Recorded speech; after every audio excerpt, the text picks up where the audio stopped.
தற்போது கிடைத்துள்ள அண்மைச் செய்தியாக பார்த்து வருகிறோம். கர்ப்பிணிகளுக்கு கள்ளக்குறிச்சியில் ஸ்கேன் செய்து திருப்பத்தூரில் வைத்து கருக்கலைப்பில் ஈடுபடுவதாக போலீசாருக்கு ரகசிய தகவல் கிடைத்ததன் அடிப்படையில் தற்போது 5 பேர் மீது வழக்கு பதிவானது செய்யப்பட்டுள்ளது. தகவலின் அடிப்படையில் போலீசார் நடத்திய சோதனையில் கருக்கலைப்பு உறுதி செய்யப்பட்டதை அடுத்து 5 பேர் மீது போலீசார் வழக்கு பதிவு செய்துள்ளதை அண்மைச் செய்தியாக பார்த்து வருகிறோம். இதுகுறித்தான கூடுதல் விவரங்களோடு இணைகிறார் நமது செய்தியாளர் அரவிந்தன்.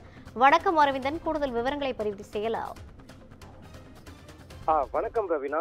திருப்பத்தூர் மாவட்டம் பூங்குளம் அடுத்த அரியதாமன் வட்டம் பகுதியைச் சேர்ந்த முன் ராணுவ வீரரான மேகநாதன் என்பவரது மனைவி தேவியிற்கு ஏற்கனவே 2 பெண் குழந்தைகள் உள்ள நிலையில் அவர் 3வது கருவுற்றதால் அவருக்கு குழந்தை பாலினத்தை கண்டறிய சில தினங்களுக்கு முன் தர்மபுரிக்கு சென்று சட்டவிரோதமாக தேவி கருவில் உள்ள பாலினத்தை கண்டறிந்துள்ளார். அப்பொழுது அவருக்கு 3வதாக பெண் குழந்தை பிறக்கும் என அந்நபர்கள் அறிவித்திருந்த நிலையில் அந்த கருவை கலைப்பதற்காக பூங்குளம் பகுதியை சேர்ந்த இடைத்தரகரான கவிதா என்பவர் மூலம் சேலம் பகுதியை சேர்ந்த கனகா என்பவரை சட்டவிரோதமாக கறிக்கலப்பு செய்வதற்காக நேற்று முன்தினம் இரவு தேவி பூங்குளம் வட்டத்திற்குட்பட்ட அரியதாமன் பகுதியில் அவரை அழைத்து வந்துள்ளார். அப்பொழுது இதனை ஏற்கனவே கனகா மீது கள்ளக்குறிச்சி மாவட்டம் கீழ்குப்பத்தில் காவல்துறை வழக்கு பதிவு செய்த நிலையில் அவரது செல்போன் சிக்னலை வைத்து காவல்துறை கனகாவை நேற்று அரியதாமன் வட்டம் பகுதியில்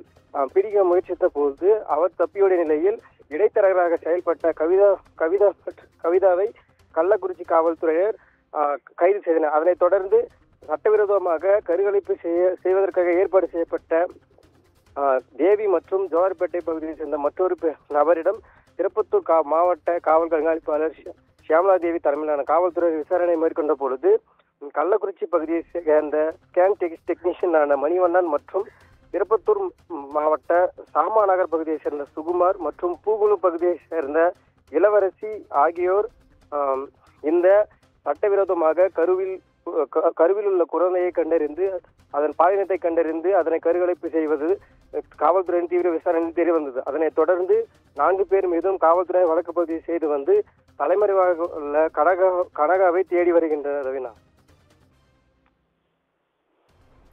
கூடுதல் விவரங்களை வழங்கியமைக்காக நன்றி அரவிந்தன்.